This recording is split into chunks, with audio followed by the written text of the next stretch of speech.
Olá pessoal, boa noite. Boa noite, estava aqui escrevendo o título da live de hoje. Quero saber como é que tá o som para vocês. Me dá um feedback do som, por favor. A professora Fernanda foi a primeira a entrar, que honra! Dá só o feedback do som antes de eu convidar a professora Fernanda. Boa noite, Renatinha. Boa noite, minha mãe. Som, tá bom? Obrigada. Eu vou convidar aqui a professora Fernanda. Enquanto isso, vocês vão enviando esse aviãozinho para convidar os amigos, todo mundo que possa aprender muito com essa live de hoje. Miriam, um beijo para você. Vamos lá. Professora Mônica Nascimento, Felipe Araújo, um beijo, saudades. Vamos lá. Fernanda, tá me ouvindo? Oi, Vanessa, tudo bem? Tô sim, tudo bom? Tudo bem, você? Quanto tempo? Verdade, muito tempo, né? Que a gente não se fala assim diretamente. Mas tô sempre te Verdade. acompanhando lá no Instagram, Eu também, eu também. Que aprendendo bom, lá com você. que bom. E eu com você, tá tudo bem por aí? Tudo bem, graças a Deus, né? Muito trabalho, Bom, mas tá tudo certinho, tudo tranquilo. que bom. Gustavo Pacheco, uma honra você aqui, um beijo. É, meu amigo, nosso amigo É, Gustavo, nosso o pessoal. amigo querido. Fernanda, Verdade. primeiro quero dizer que é uma honra ter você aqui, muito obrigada. Rapidamente aceitou o convite, fiquei muito feliz, muito obrigada. Imagina, eu que agradeço. Vou te apresentar aqui para a galera. Você é extremamente conhecida, né? Mas tem um outro aqui da graduação que pode não te conhecer, às vezes me segue e não te segue. Então, galera, quem não segue a professora Fernanda, vai lá, aproveita e segue, porque ela coloca lá informações importantíssimas para a gente. A professora Fernanda é fisioterapeuta, professora de fisioterapia neurofuncional do IFRJ, doutora em saúde coletiva pela UFRJ, membro da Abrafim, pesquisadora e divulgadora da CIF desde 2009. E é esse Isso. tema aí que a gente vai conversar, que eu quero muito aprender sobre esse tema. Um monte de gente já colocando aí, adoro esse tema importante, isso mesmo. Pessoal, esse tema é tão importante que eu vou pedir para todo mundo usar esse aviãozinho aí para convidar os amigos da faculdade, todo mundo que pode aprender e aproveitar bastante aí sobre esse assunto. Eu falo sobre esse assunto na graduação, Fernanda, mas eu confesso para você que é um assunto que sempre me deixou muito curiosa, sempre quis aprender mais sobre esse assunto, Uhum. porque é um assunto que, quando eu me formei, lá em 1998, era tudo muito diferente, né, do que a gente vê hoje. A fisioterapia mudou muito. Então, acho que é um tema aí super importante para a gente discutir. Dá para fazer umas 5 lives falando sobre esse assunto, né? Verdade. Eu te coloquei várias coisas que eu quero te perguntar. Eu falei, meu Deus do céu, não vai dar tempo disso tudo, mas vamos lá. Passa correndo, né? Passa correndo. Passa correndo. Então, primeiro eu queria que você falasse um pouquinho de você. E por que você começou a pesquisar sobre a CIF? O que te chamou a atenção? Por que você começou a estudar sobre isso? Então, Vanessa, na verdade, eu sou professora de fisioterapia neurofuncional, né? Então, esse modelo mais abrangente, biopsicossocial, acabou sempre fazendo parte da minha vida, né? E eu entrei na faculdade lá em 98, né, também. Então, nessa época a gente não tinha CIF Me ainda, né? A gente formei em 98. se formou, eu Eu estava entrei em entrando. 94, Eu estava entrando. Então, a gente conhecia outra classificação, que era a CIDID, que era a Classificação Internacional de Deficiências, Incapacidades e Desvantagens, né? Era um outro modelo, que era um modelo mais linear, um modelo que não era tão dinâmico, um modelo que não considerava os fatores contextuais, como a CIF considera, mas era um modelo que eu aprendi na faculdade. Então, a gente tinha, assim, olha, então, a doença, ela leva a uma deficiência ou a algumas deficiências que leva a incapacidades, que leva a desvantagens. Então, por exemplo, uma pessoa teve um AVC, esse AVC levou a deficiências da força muscular, que levou à incapacidade de andar, que levou à desvantagem de não poder mais trabalhar. Esse era o modelo que a gente tinha, que a gente estudava, né, na faculdade. E é um modelo que vigorou de 80 até 2001, quando a CIF foi publicada. E é um modelo que não deixa de estar correto, mas é um modelo que não é completo, né? Esse modelo é um modelo muito linear, né? Então, tudo partia da doença. A doença causava deficiências, deficiências que causavam incapacidades, incapacidades que causavam desvantagens. A CIF, ela veio mostrar para a gente que essa interação é muito mais dinâmica, que nem tudo vem da doença, né? Que a gente pode ter uma incapacidade devido a um fator do contexto, a um fator ambiental, a outras coisas que estão influenciando nisso. Então, é um outro modelo, né, que a OMS publicou aí, aprovou, né, e publicou na 54ª Assembleia da OMS, que foi em 2001. Então, a CIF hoje fez 20 anos, esse ano, né, fez 20 anos em maio agora. E eu sempre tive um certo conhecimento sobre a classificação, mas eu queria me aprofundar, queria estudar mais. Então, em 2007, eu fiz um curso com o professor Marcelo Riberto, que é um grande estudioso da CIF, tem muitos trabalhos publicados também. Depois, em 2009, eu fui lá para São Paulo, na USP, no Centro Brasileiro, no CBCD, que é um centro colaborador da OMS para as famílias de classificações, e eu fui estudar a CIF lá. E a partir daí eu comecei a me interessar bastante sobre o tema e comecei a falar sobre ele de uma forma muito informal, mas acabou que eu acabei me interessando ainda mais e pesquisando, e aí eu trabalhei junto com a Luciana Castaneda fazendo pesquisa, trabalhos com a CIF, então pude pesquisar, aprender bastante, né, estudar a classificação, e com isso eu acabei sendo convidada para ministrar sobre a classificação. Então, a gente fez bastante capacitações aí, tanto em nome da... fiz uma bem lá atrás, no nome da Abrafim. Depois eu comecei a falar sobre a CIF em alguns centros de reabilitação. Então, a gente fez uma capacitação... Acabei entrando nisso, né? Fui fazendo capacitações porque... Por que eu me interessei por isso? Porque eu acho que a CIF ela tem que ser mais conhecida, ela tem que ser mais utilizada. Então, esse foi o meu propósito, né? Que as pessoas conhecessem mais a classificação. Então, passei a ensinar a CIF em cursos, passei a ensinar na faculdade, passei a capacitar professores. Conseguimos colocar a CIF como uma disciplina eletiva na graduação, para que realmente a gente pudesse ter mais pessoas aí conhecendo a CIF. E eu vejo que ao longo desses anos que a gente tem aí da CIF, as coisas foram evoluindo, né? E hoje a gente tem aí um avanço maior da classificação, pelo menos mais gente querendo saber, e conhecer e se aprofundar, e mais gente que já pelo menos ouviu falar e que conhece um pouco, e que está se interessando e estudando sobre isso. Eu acho que não tem volta, né? O futuro é realmente esse, a classificação está aí, e a gente precisa se apropriar dela. Então, o meu interesse é esse, né? Que as pessoas conheçam e possam utilizar a CIF, porque quanto mais a gente utilizar, melhor vai ser, né? Mais sólida a classificação vai ficar. Maravilha.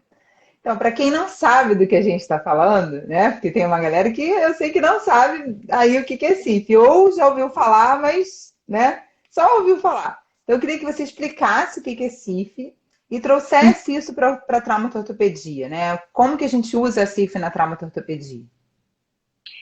Então, a CIF, na verdade, é uma classificação, é a classificação internacional de funcionalidade, incapacidade e saúde. A CIF é uma classificação da OMS. A OMS ela tem famílias de classificações internacionais.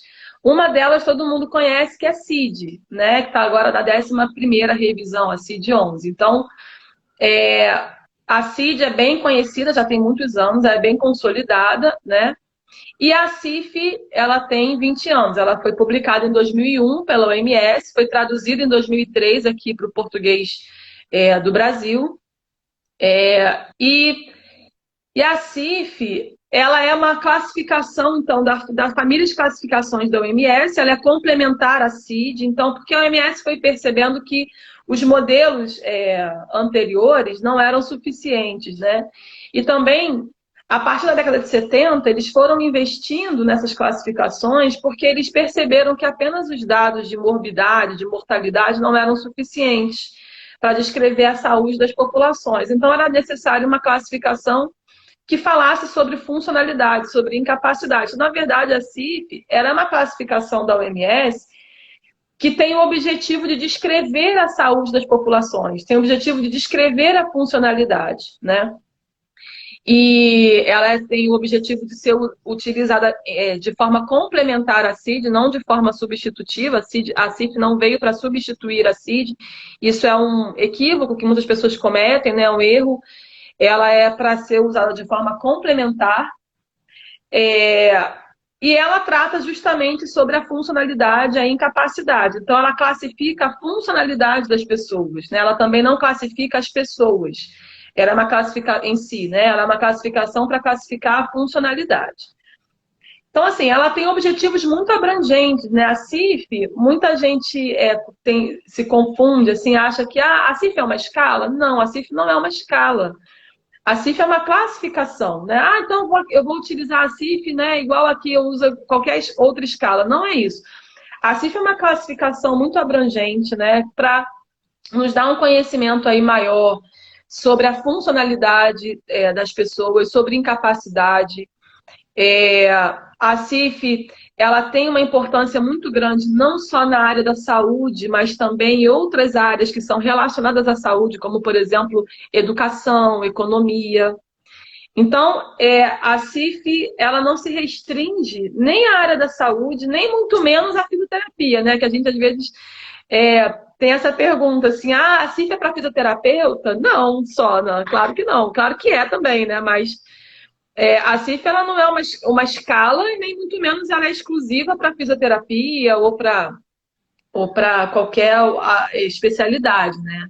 A CIF é uma classificação muito abrangente e eu faço questão de deixar isso bem, bem claro, assim, porque é importante a gente conhecer essa abrangência da classificação, né? A CIF, ela é uma ferramenta epidemiológica, na verdade.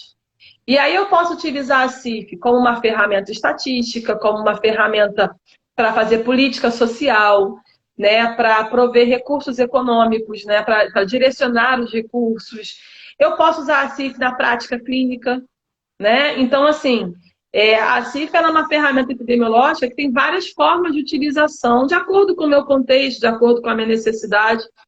Então, existem aí essas nuances todas, né? Que a gente precisa falar sobre isso, porque muitas vezes as pessoas confundem, né? Quando eu quero usar algum instrumento com base na CIF, nós temos alguns, né? Nós temos o checklist, nós temos algumas listas que foram criadas com base na CIF, algumas escalas que foram criadas com base na CIF. Eu posso usar a CIF de uma forma qualitativa e de uma forma quantitativa. E é muito importante, sim, utilizar, por exemplo, os qualificadores, né? A codificação que a CIF traz. Mas eu sempre quero deixar bem claro que não é isso que é. A CIF não é só isso, né? E nem é isso que é o mais importante. Porque, às vezes, Vanessa, as pessoas se afastam um pouco da classificação porque se assustam, né? Achando que a classificação é somente codificação, são muitos códigos, aí as pessoas ficam assim um pouco assustadas, né? Com essa coisa da codificação, e aí acha que é impossível usar a CIF. E quando você usa a CIF na prática clínica, não faz diferença se você usa na prática clínica ortopédica, ou na neurofuncional, ou na pediatria, né? O raciocínio, ele é o mesmo. Então, quando você usa a CIF na prática clínica, eu enfatizo muito, por exemplo, no Instagram, né, eu dou exemplos, né, aqui na ortopedia, na neuro, na pediatria, para ser didática e para mostrar para as pessoas que ela pode ser usada, na verdade, em tudo, né? Então, a gente tem essa... É muito importante a gente ter isso aí, esses dados, né, que a gente tem que produzir. Então, a CIF, como ela tem esse sistema de codificação, ela nos permite sistematizar dados, né, e conhecer a saúde das populações. Então, é muito importante para a saúde pública, para a atenção primária, é muito importante na prática clínica, na atenção terciária também, enfim.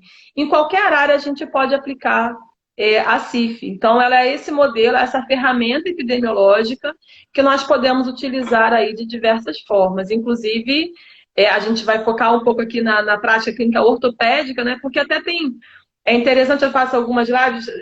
Uma vez eu fiz uma live com o Gustavo, e aí, Gustavo Pacheco, e aí a pessoa perguntava, ué, mas logo lá no início da pandemia, eu pensava, mas pode usar a CIF em ortopedia? Como se a CIF fosse assim para Da neuro, né? neuro. Uma área específica. Ainda tem gente que tem um pouco dessa ideia, né? Então a gente tem que falar sobre isso porque realmente é muito importante. Sim, por isso que eu te falei, te pedi para a gente falar sobre esse tema, porque as pessoas costumam achar que é muito específica da neuro mesmo, né? Sim. Olha, tem uma pergunta aqui, ó. E na saúde pública, na ação primária, como poderíamos implementar com mais facilidade? Pergunta Então, para você, como, Fernanda. como o Carlos está falando, né? Os fisioterapeutas geralmente na saúde pública não têm esses dados, né? Sim, Populacionais, enfim. Então, é preciso que a gente produza esses dados, né? Quando você conhece, na atenção primária, por exemplo, quando você conhece melhor sobre funcionalidade, você consegue até fazer trabalhos de mais prevenção, né?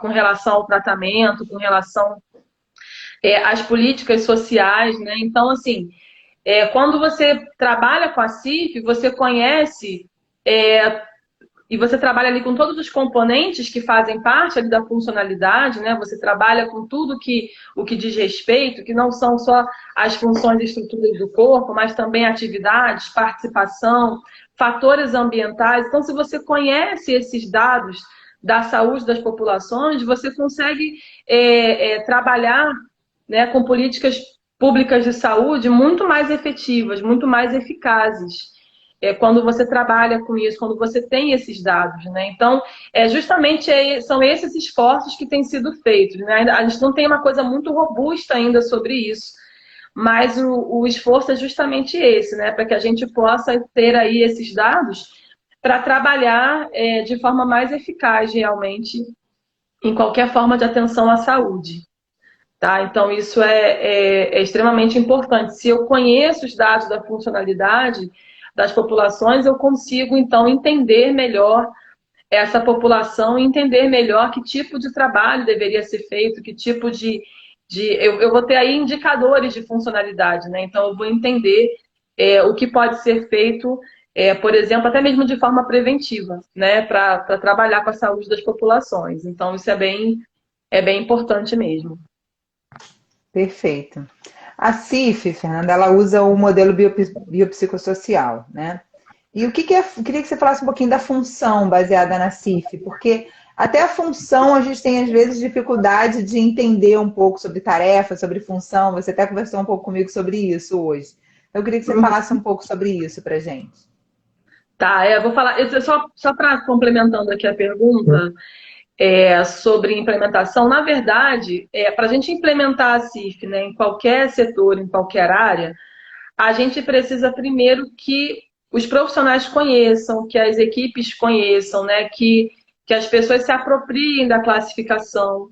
Então, isso é primordial, né, para que a gente possa realmente ter ali uma equipe falando a mesma linguagem. Então, todo mundo na mesma linguagem da CIF, todo mundo ali entendendo aquela linguagem, né, usando aquele modelo. Então, quando a gente usa a CIF, a gente precisa, em primeira mão, entender o modelo que ela traz, entender a linguagem e fazer com que toda aquela equipe compreenda isso e fale numa mesma linguagem, né? E só assim a gente consegue começar a implementar a CIF de fato, né? Então, quando eu começo a usar a linguagem, a usar o modelo biopsicossocial, a refletir, a pensar, a interpretar os dados que eu tenho conforme o modelo biopsicossocial, quando eu começo a trabalhar, então, com os códigos da CIF, começo a trabalhar, então, com os qualificadores, as categorias que a CIF traz, eu começo, então, de fato, a implementar a CIF, né? Mas aí eu tenho que ter todo mundo da equipe, de preferência, trabalhando numa mesma linha, né? Tendo aquele mesmo tipo de raciocínio para ficar mais fácil de implementar.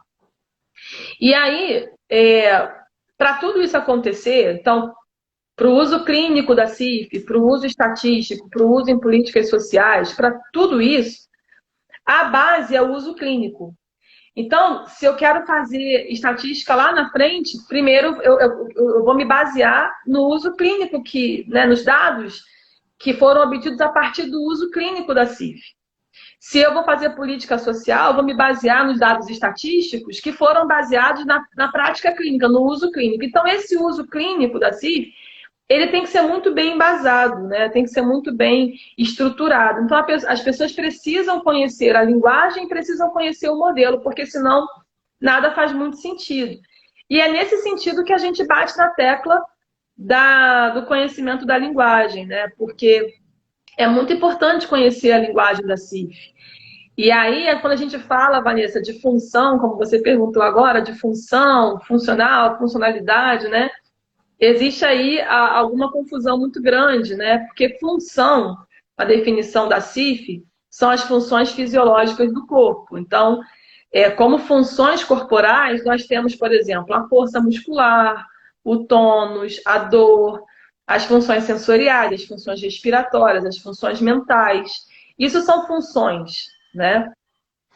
Só que a gente tem uma cultura de chamar atividade de função, né? Então, na verdade, a gente fala, a gente vai melhorar a função do paciente, querendo dizer assim, a gente vai melhorar a atividade, né? Vai melhorar o andar, vai melhorar subir escadas. E isso, na linguagem da CIF, não é função, é atividade. Mas por que a gente precisa, então, bater nessa tecla e entender realmente a linguagem, né?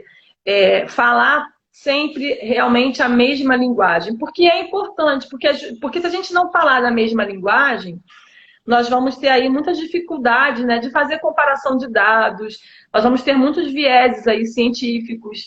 E a gente antes não tinha essa padronização, né, da linguagem. Então, a gente ainda tem uma polissemia muito grande de termos, né? A gente usa muitos termos que às vezes eu me refiro a uma coisa com um termo, você se refere com outra.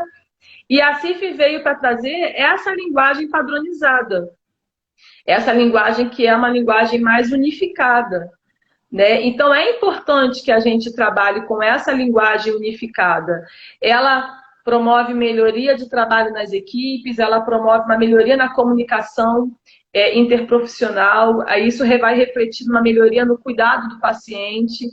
E antes a gente não tinha essa padronização, né? Agora a gente tem andar D450 aqui em qualquer lugar do mundo, né?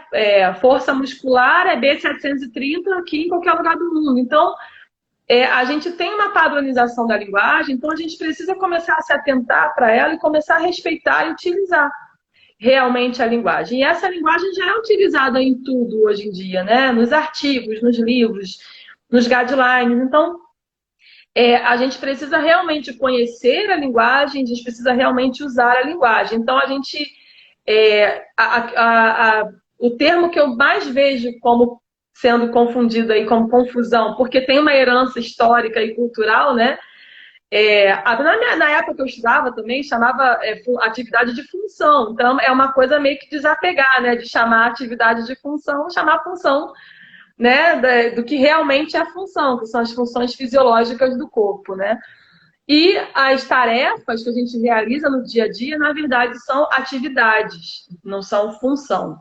E ainda tem uma outra questão que é sobre a funcionalidade, né? Então, a gente tem função que faz parte da funcionalidade. Quando a CIF fala de funcionalidade, ela está falando de função, estrutura, atividade, participação, fator ambiental, fator pessoal, condição de saúde, se houver uma condição de saúde. Então, tudo isso faz parte da funcionalidade.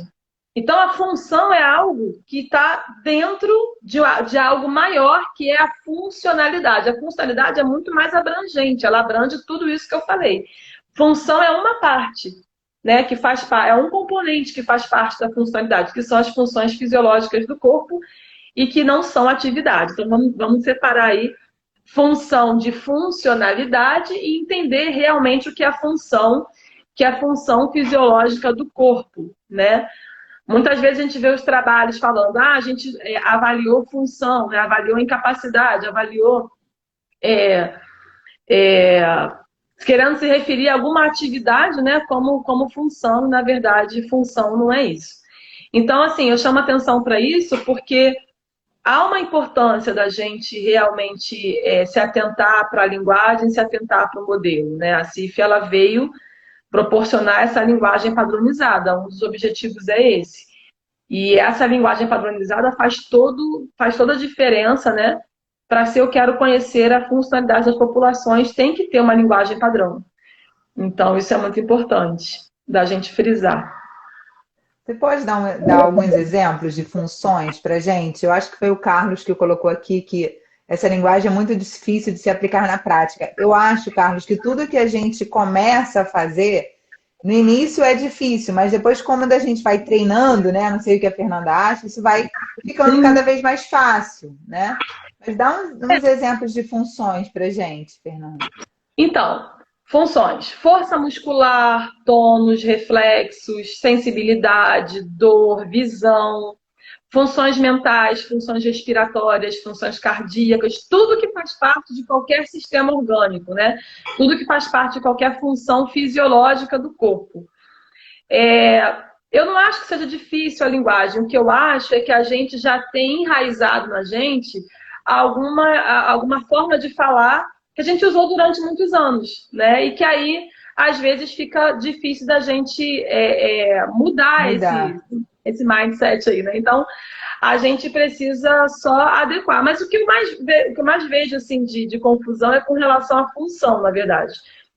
Então, as funções são as funções fisiológicas do corpo, qualquer função fisiológica do corpo. E aí, quando tem um problema nessa função, a gente chama de deficiência. Então, o termo que eu utilizo para falar sobre algum problema em alguma função corporal é deficiência. Então, eu falo assim, olha, esse paciente, por exemplo, tem uma deficiência na função do tônus muscular, tem uma deficiência na função da força, tem uma deficiência na função da mobilidade articular. Mobilidade articular é uma função corporal.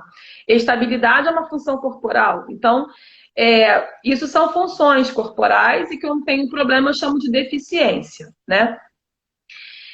Quando eu quero me referir a andar, subir escada, comer, tomar banho, eu estou falando de atividades, né?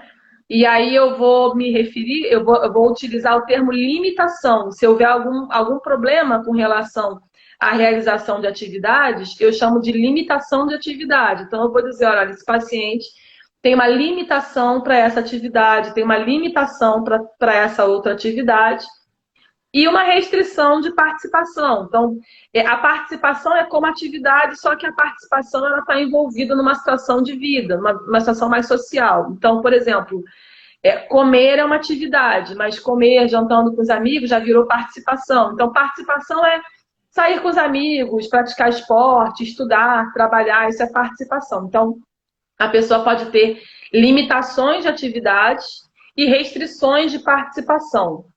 Só que a gente tem que entender essa linguagem, mas mais importante que isso, a gente tem que entender o modelo, né? Como que esses componentes interagem uns com os outros. Como eu posso ter, por exemplo, uma limitação de atividade que não vem de uma deficiência numa função corporal. Às vezes, a pessoa tem uma atividade limitada devido a um fator do ambiente, devido a um fator ambiental.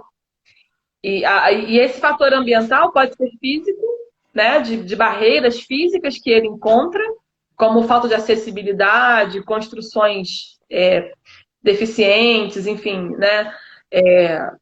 Ou de ambiente de relacionamentos, né? Porque a família é um fator ambiental, os amigos são fatores ambientais. Então, muitas vezes, a atitude do outro com relação àquela pessoa prejudica a funcionalidade dela. Muitas vezes a funcionalidade não está prejudicada devido à parte das funções e estruturas corporais, mas sim devido a um fator ambiental. Então é essa relação que a CIF traz, né? Esse modelo que a CIF traz, é isso que ela nos faz enxergar, né? Essa relação que é dinâmica, que muda o tempo todo, que são experiências, né? Porque a funcionalidade é uma experiência que a gente tem que pode mudar ao longo da vida.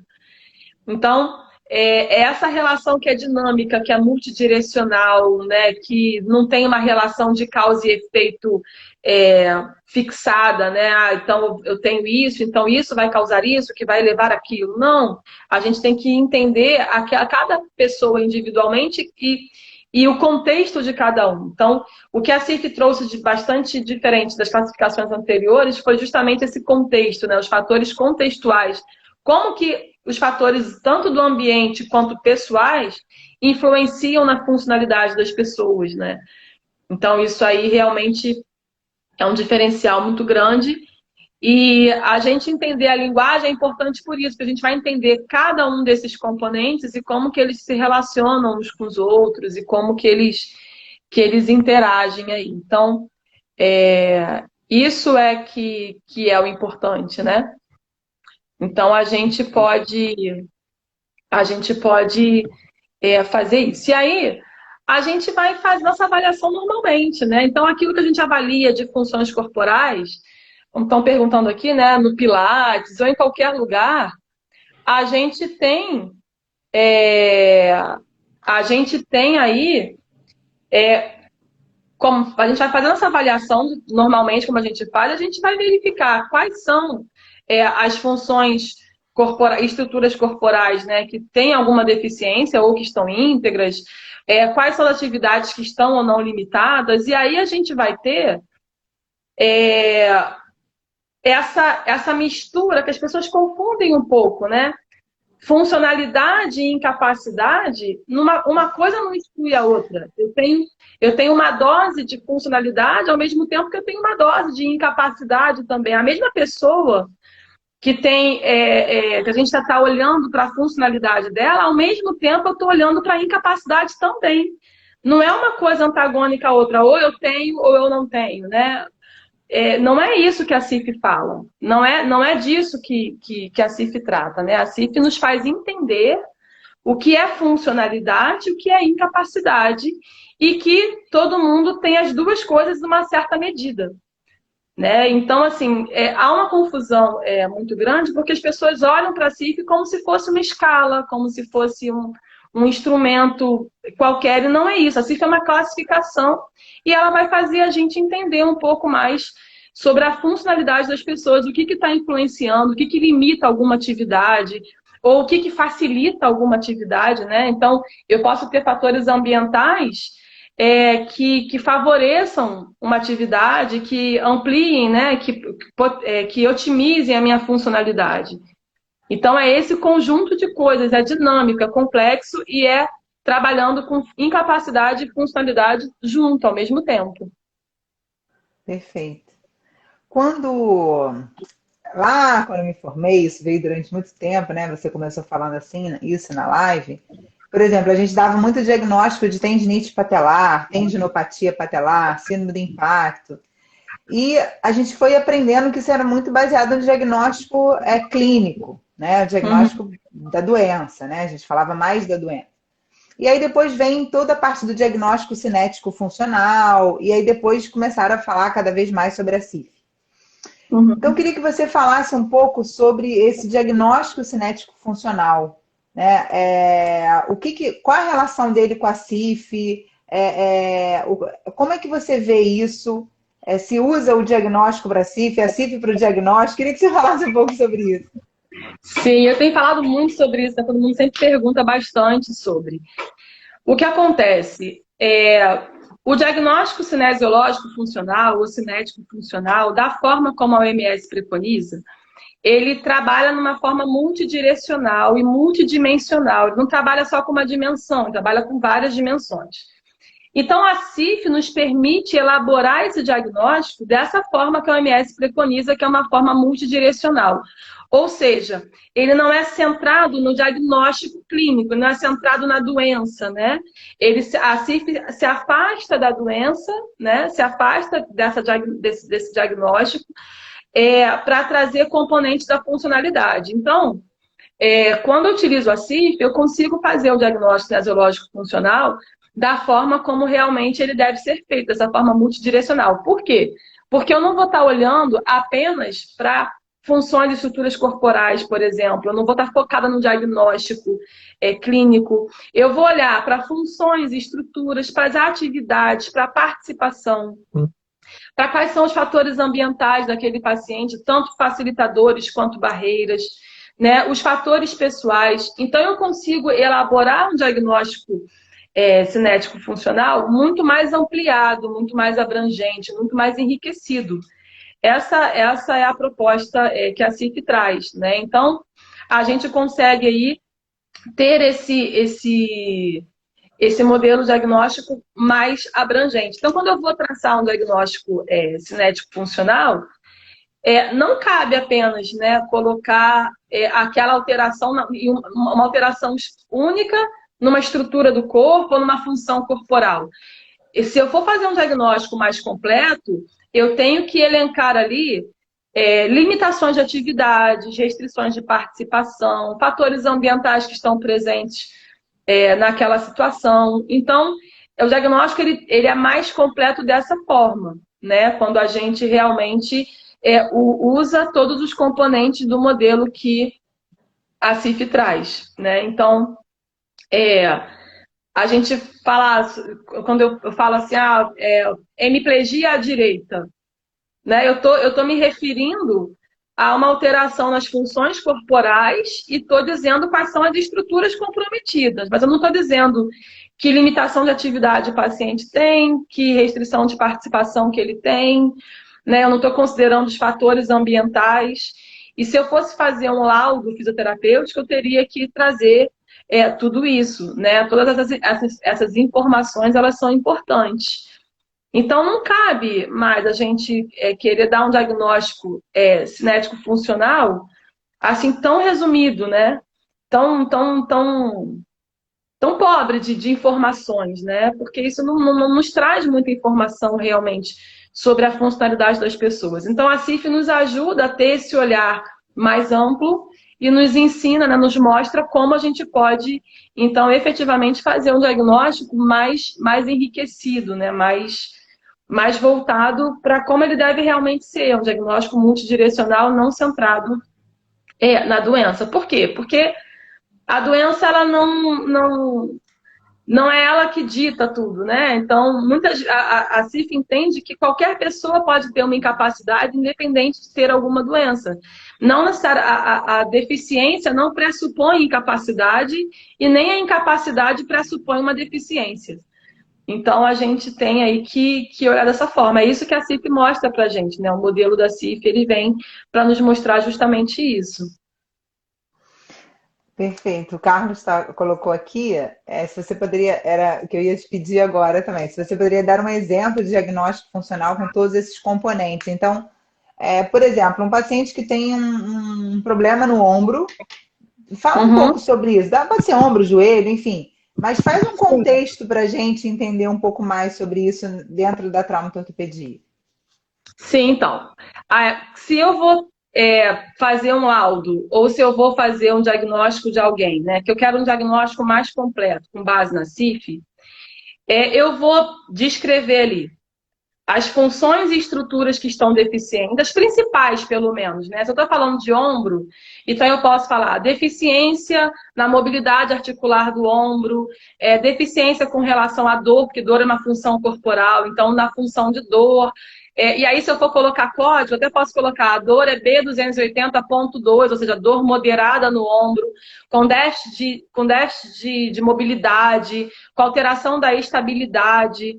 Eu posso colocar isso como funções corporais. Então, se eu fosse fazer... Tá um exemplo, tá? Porque cada paciente é diferente um do outro, Claro, né? claro. Mas vamos colocar assim, eu poderia citar ali deficiências em algumas funções corporais, como, por exemplo, eu posso dizer que ele tem alteração da força, da mobilidade articular, da estabilidade articular e tem dor. Então, aí eu estou listando algumas funções corporais que eu encontrei deficientes, né? Se eu vou falar de estrutura, eu vou falar da estrutura do ombro. Aí eu posso falar do ombro de uma forma geral ou ser mais específico. Eu posso me referir a um ligamento, eu posso me referir a um tendão, eu posso me referir a um músculo, eu posso me referir à parte articular, né? A articulação em si. Então, eu vou falar ali, então, um pouco das deficiências que eu encontrei naquele ombro, de funções e de estruturas, certo? E aí, o que isso traz de limitação de atividade? Bom, esse paciente que tem essa deficiência na função de mobilidade articular do ombro, que tem dor no ombro direito, estou falando de função e estrutura, é um paciente que tem limitação para a atividade de pegar objetos no alto, é um paciente que tem limitação para lavar roupa, é um paciente que tem limitação para cuidar da casa. Então, aí eu vou estar me referindo às limitações que essa pessoa tem.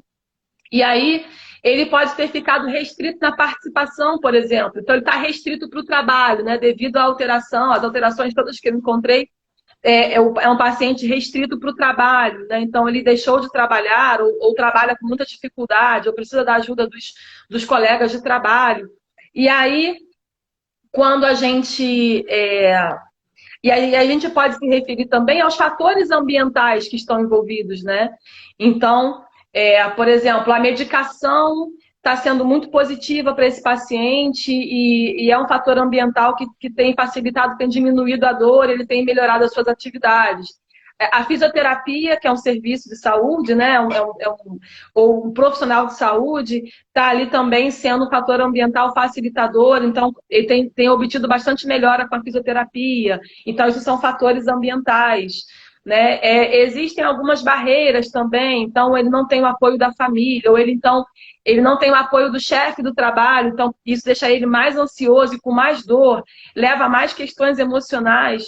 Então é todo esse contexto de todos esses componentes que a CIF traz, entendeu, Vanessa? Então o que eu procuro fazer, se eu for traçar esse diagnóstico, dando um exemplo, como vocês pediram, né? Vamos dar um exemplo do ombro, eu listaria ali algumas funções e estruturas principais. Eu sei que parece grande, Carlos, parece, né, lá vai ficar enorme. Mas eu já vou te explicar como é que eu faço na prática. Eu estou explicando de uma forma geral o que a gente precisa. Se a gente for traçar um diagnóstico funcional conforme a CIF preconiza, a gente tem que citar não só um componente da CIF, não só função, não só estrutura. A gente obrigatoriamente tem que citar atividade, participação, fatores ambientais e pessoais. Daí, eu faço uma diferenciação. Quando se eu for enviar, por exemplo, um laudo fisioterapêutico, eu vou enviar exatamente assim como eu falei para vocês, né? Com as deficiências vai ficar grande, porque eu vou enviar as deficiências que eu encontrei nas funções e nas estruturas daquele ombro. Eu vou enviar as limitações de atividade que o paciente tem. Eu vou enviar as restrições de participação, os fatores ambientais e pessoais. Então, eu diferencio um pouco quando eu faço um laudo para enviar, né, um relatório. Então, esse relatório é um relatório mais abrangente, né? É claro. E aí eu tenho ali muita coisa do que eu vi na avaliação, né? Pelo menos os pontos principais. Agora, eu posso fazer um diagnóstico um pouco mais preciso, né? Porque o diagnóstico fisioterapêutico, o que ele é? Ele é um processo de análise daquilo que eu encontrei. Então, eu encontro milhões de coisas, né? E aí, quando eu faço uma análise daquilo que eu encontrei, eu posso fazer isso de uma forma um pouco mais resumida. Então, o que eu procuro fazer para que isso fique um pouco mais resumido é focar em uma atividade que o paciente tenha dificuldade, né?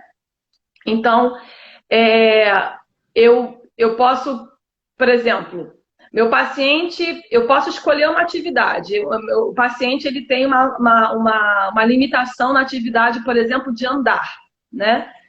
Então, eu escolhi essa atividade. Então, eu não preciso listar tudo que eu encontrei em toda a avaliação do paciente. O que eu vou fazer é citar as funções e estruturas corporais que eu encontrei que se relacionam com essa limitação de atividade do andar, né? Vou também listar ali alguns fatores ambientais, algumas coisas que tenham a ver com essa atividade. Então, quando eu quero fazer um diagnóstico mais resumido, eu posso fazer um diagnóstico por atividade. Então, por exemplo, para a atividade de colocar objetos no alto, né? Com relação a esse ombro.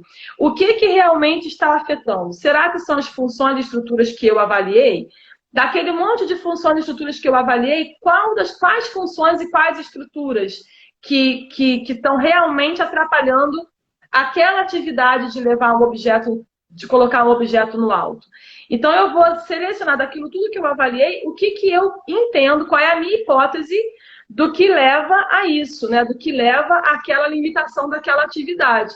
Que muitas vezes não vai ser respondido nem pelas funções corporais. É por isso que eu estou dizendo que tem que levar em consideração os outros componentes também, porque muitas vezes é um fator ambiental que está levando aquilo, ou é um fator pessoal. Enfim, então o que eu tenho que fazer é entender o que está levando àquela limitação de atividade. Então, isso faz com que o nosso diagnóstico fique mais preciso. Então, eu tô há bastante tempo para falar, eu vou fazer até um post sobre isso depois, né? Porque as pessoas sempre falam, ah, mas assim vai ficar muito grande, mas assim, meu Deus, a minha avaliação inteira. Não é isso, gente. O que eu tô querendo dizer é que a gente não pode fazer um diagnóstico se baseando apenas em alguns componentes e não considerando os outros, porque o modelo considera todos os componentes. Então, não quer dizer que eu vou usar tudo que eu avaliei, que eu vou listar tudo que eu avaliei. Eu listo tudo que eu avaliei para fazer um laudo, para mandar um relatório, para fazer, quando tem alguma coisa relacionada à perícia, aí sim, eu vou listar tudo aquilo que eu avaliei com relação a todos os componentes. Agora, quando eu vou traçar um diagnóstico, eu trabalho com pacientes neurológicos, por exemplo, né? Pacientes da neurofuncional. Eles têm um monte de coisas. Se eu for fazer um diagnóstico de tudo, né?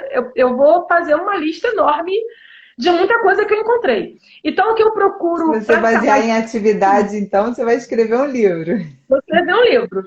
Então, para ficar mais fácil, é assim que eu ensino também para os meus alunos, a gente pode focar, a gente vai fazer um diagnóstico de uma atividade específica. Então, para aquela atividade específica de andar, para aquela atividade específica de rolar, né? O que eu vou olhar, né?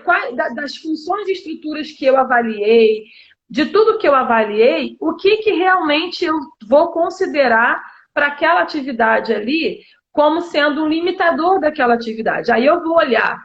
Se eu ficar olhando só para a função e estrutura corporal, eu estou lá no modelo biomédico, estou olhando, estou achando que tudo depende só de função e estruturas corporais, e não é assim. É claro que as funções e estruturas corporais têm sua importância, a gente continua, lógico, né? Levando em consideração, avaliando, é claro. Mas eu tenho que levar em consideração outros problemas também, né? Então, os outros componentes também.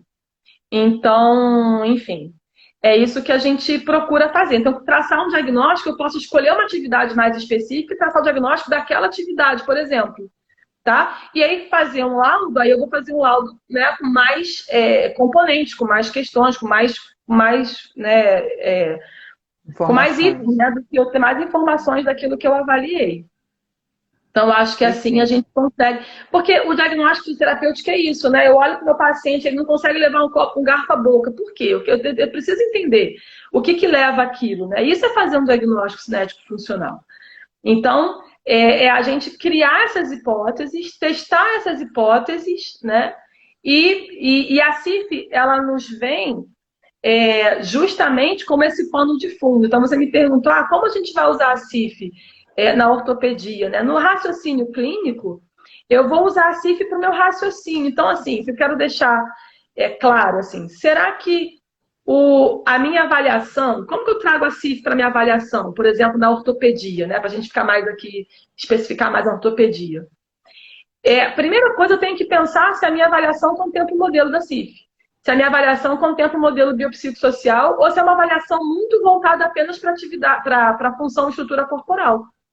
Então, assim, eu olho para a minha avaliação e eu tenho que perceber se a minha avaliação contempla todos aqueles componentes da CIF ou se eu estou muito focada só em alguns componentes e estou esquecendo dos outros componentes. Então, isso já é um primeiro passo para eu usar a CIF na minha avaliação. Então, a CIF, quando a gente usa a CIF na avaliação, a gente pode usar ela como norteador, sabe? Como um modelo de orientação, que vai me orientar, que vai me nortear. Olha, eu preciso olhar para a função e estrutura, mas também para atividade, também para participação, também para fator ambiental, também para fator pessoal, né? Então, a gente vai fazer tudo isso, né? Olhar tudo isso, interpretar tudo isso e colocar, né, tudo isso, pontuar tudo isso também. Então, a CIF, ela serve como esse pano de fundo, tanto para a minha avaliação, quanto para eu escolher escalas, porque eu vou entender se uma escala é mais de atividade, é mais de participação, se aquela escala é mais de função corporal. Com isso, com esse modelo em mente, a gente vai poder traçar os objetivos e o plano de tratamento, fazer uma intervenção mais eficaz. Né? E a gente tem na ortopedia, inclusive, guidelines muito interessantes que falam sobre isso, né? Então, se a gente pega lá os guidelines da JOSPT, né, para cervical e para lombar, a gente tem sistemas de classificação de dor cervical e lombar com base na CIF. Então, a gente tem lá, para dor lombar com dor irradiada, eu tenho tais categorias que são interessantes, né, que são mais frequentemente vistas nesse paciente. Para dor lombar com déficit de mobilidade, aí já são outras categorias da CIF. Então, esses guidelines já vêm, inclusive, nesse olhar, né, que a CIF traz para cada tipo, para cada sistema, né, para cada tipo de dor. Então, assim, conhecer essa linguagem, conhecer esse modelo é realmente muito importante. A professora Vanessa Paes também é professora de neurofuncional também, né, Estácio? Ela colocou aqui, ó, pensar nas barreiras e facilitadores para a atividade. Isso, né, o que isso. você estava falando das atividades. Perfeito.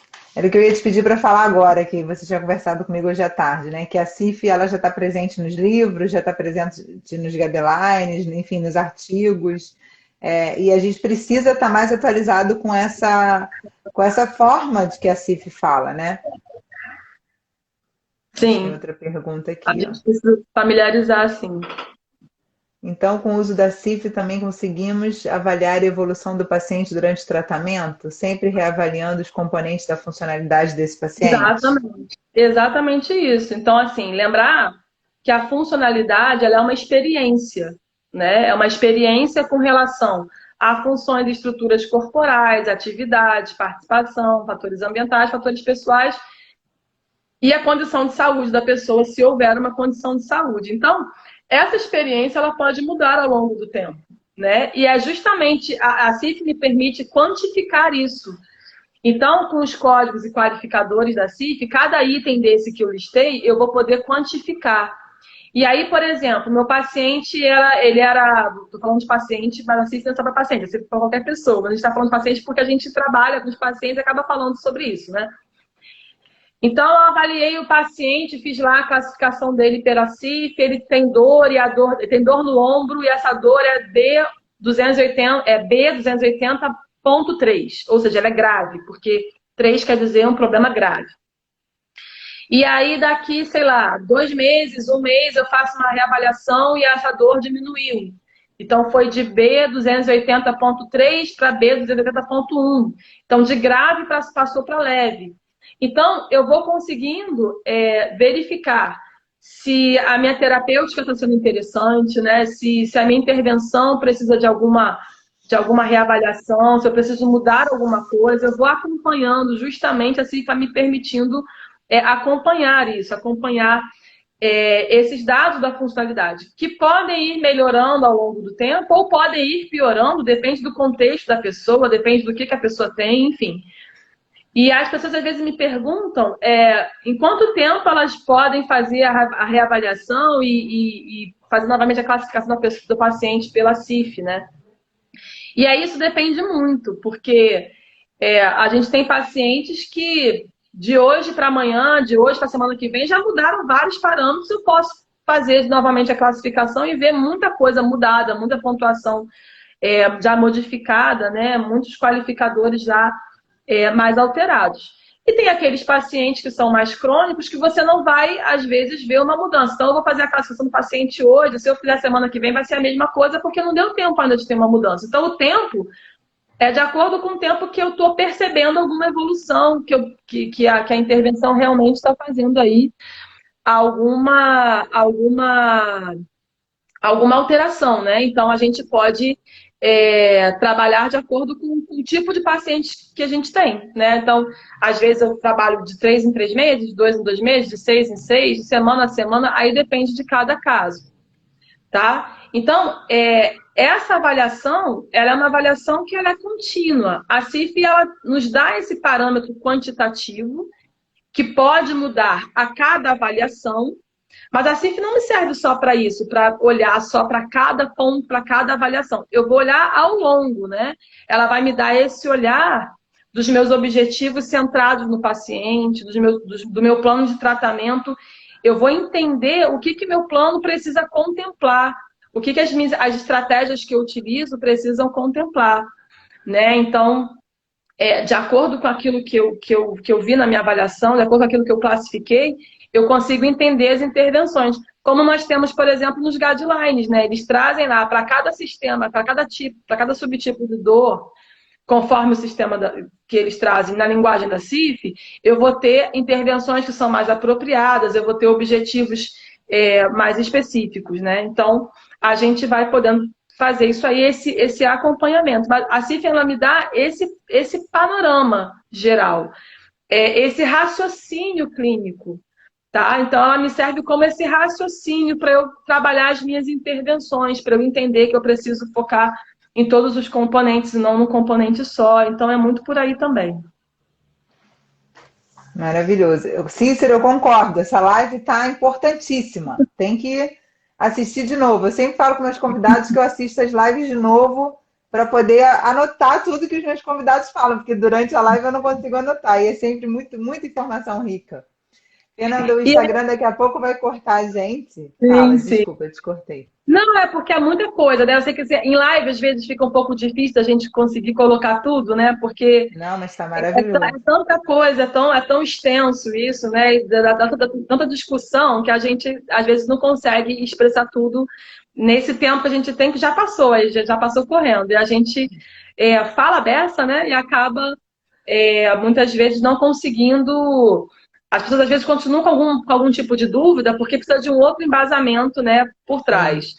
Mas assim, como é que o pessoal faz para aprender mais sobre isso? Você dá curso de CIF? O que você orienta para quem quer saber mais sobre CIF que pode fazer? Além de se seguir lá no Instagram. Não, então, eu acho que quem quer saber mais sobre CIF, Vanessa, tem que ler sobre a CIF. Tem muito material, tem muito artigo, tem muito livro. Eu procuro ajudar as pessoas, né, com o meu Instagram, com algumas postagens que eu faço, com materiais que eu disponibilizo no Telegram. Então, assim, eu procuro, né, estar sempre levando informação, né? Mas, assim, eu aconselho que as pessoas... eu não vou dizer que as pessoas têm que fazer o curso da Fernanda, não é isso. Eu acho que as pessoas têm que ler sobre... Eu acho que as pessoas têm que aprender com quem tem experiência, com quem de fato utiliza, com quem de fato pesquisa. É isso que eu entendo, né? Porque fica mais fácil de aprender a CIF com quem tem mais familiaridade, com quem já... Porque a gente, para aprender a CIF, a gente tem que usar. Então, eu sempre falo isso, né? Não tem que esperar aprender para usar, tem que usar para aprender. Eu sou prova viva disso. Eu comecei a usar, fui vendo as dificuldades e fui aprendendo a usar. Então, quanto mais você utilizar, mais você vai aprender a utilizar. Então, eu encorajo que as pessoas sempre comecem, né? Eu estou aqui para ajudar, para tirar as dúvidas, enfim. Existem cursos de CIF, não é só o meu, né? Mas eu acho que tem que ser com quem trabalha de forma séria com a CIF, né? De quem realmente procura ter uma explicação aí mais didática sobre a classificação. E dá para a gente estudar, ler, tirar dúvidas, qualquer dúvida. Eu estou sempre disponível, né? A pessoa está sempre me perguntando lá no Instagram, estou sempre respondendo. Então, o que vocês precisarem, podem contar comigo para auxiliar nisso. Mas eu acho que a gente tem que começar a ler mais sobre, sabe? No próprio livro da CIF, que tem PDF também, que é disponibilizado pela OMS, você tem ali na parte inicial o histórico, tem toda a parte teórica falando da CIF, sabe? Então, assim, eu acho que tem curso do COFITO, tem vários cursos. Então, eu acho que você tem que realmente, assim, ler, se apropriar, né? Tirar dúvidas com quem já está aí há um tempo utilizando, com quem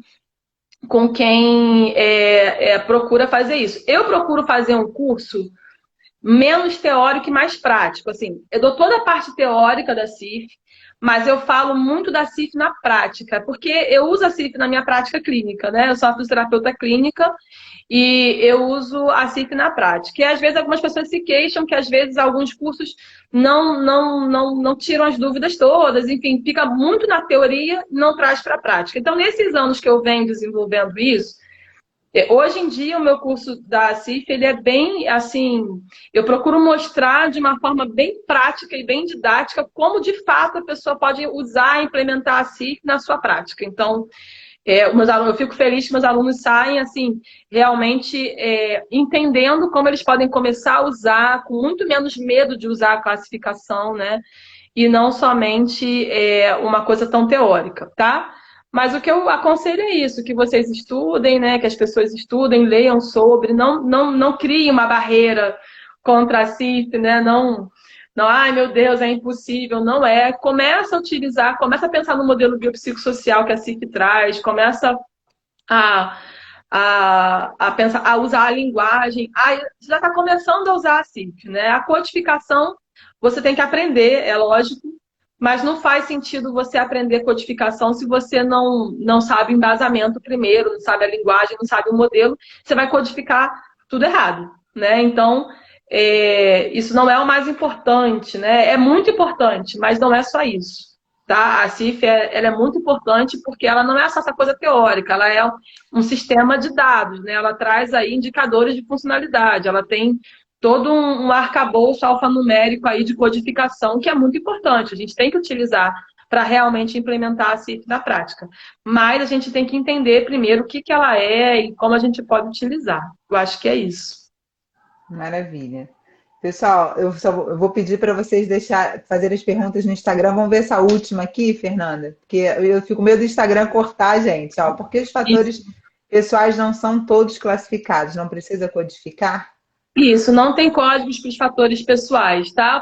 Fatores pessoais são os fatores intrínsecos do indivíduo, né? Então, idade, gênero, isso não tem uma codificação, o que não quer dizer que não seja importante, o que não quer dizer está lá no modelo, só não tem código para cada uma dessas coisas, tá? Mas isso não precisa, isso não tem codificação. É a única parte que não tem codificação. Todo o restante atividade, participação, fator ambiental, função e estrutura, tem codificação. Tá bom? Maravilha. Fernanda, Imagina, primeiro quero te agradecer demais, adorei a live, muito bom, muito enriquecedora, tirou assim muitas foi dúvidas muito rápido, minhas. nem consegui falar tudo que eu queria falar, mas enfim. Estou disponível aí para falar, para discutir, para debater, enfim, a gente trocar as ideias aí com todo mundo. Está todo mundo aprendendo junto, eu aprendo junto com vocês também. Agradeço muito, Vanessa, o convite. Obrigada aí por esse tempo. Eu agradeço, imagina. Para mim é uma grande honra, né? Te admiro muito, você é uma super profissional, que eu admiro demais. Então, muito obrigada mesmo por esse convite, eu adorei. Imagina, eu também te admiro demais, então a admiração é recíproca, muito obrigada. Pessoal, Obrigada. imagina, obrigada. Pessoal, lembrando que toda quarta-feira, às 19 horas, tem aqui um convidado super, assim, igual a Fernanda, muito fofo, assim, de pronto, aceitando o convite. Então, na semana que vem, vou ter a presença do professor Rodrigo Oliveira, professor da Faculdade de Medicina, do Departamento de Fisioterapia da Universidade Federal do Ceará, sócio especialista da SONAF, fisioterapeuta do Ceará, doutor pela UFRJ, e a gente vai conversar sobre tendinopatia patelar. Um nome bem... tendinopatia é um nome bem doença. Não é? Só não tem problema também. As condições de saúde existem, gente. É só a gente não deixar de olhar para as coisas. Mas não está errado. Não está errado, não. De jeito nenhum. Sim, mas só aproveitei para fazer o link. Sim. Então, pessoal, todas as lives ficam salvas lá no meu canal do YouTube, Vanessa Knusti. Todo mundo clica lá no Instagram da professora Fernanda, que tenho certeza que vocês vão aprender muita coisa. E as lives ficam salvas também, tá? Tanto no Instagram, tanto no YouTube. Fernanda, olha, um beijo. Muito obrigada. Muito obrigada. Aí, né, que está me ouvindo falar nessa uma hora aí. Obrigada, pessoal. E contem comigo aí porque precisar, tá bom? Beijo, Vanessa. Muito obrigada, viu? Beijo. Obrigada, pessoal. Obrigada a vários professores que estão aqui assistindo. Professor Rodrigo Ribeiro, professor Luiz Gonzaga, professora Vanessa Paz, professor Maico Vinícius. Olha, Beijo para Nossa, vocês. muita honra. Beijo. Beijo, obrigada.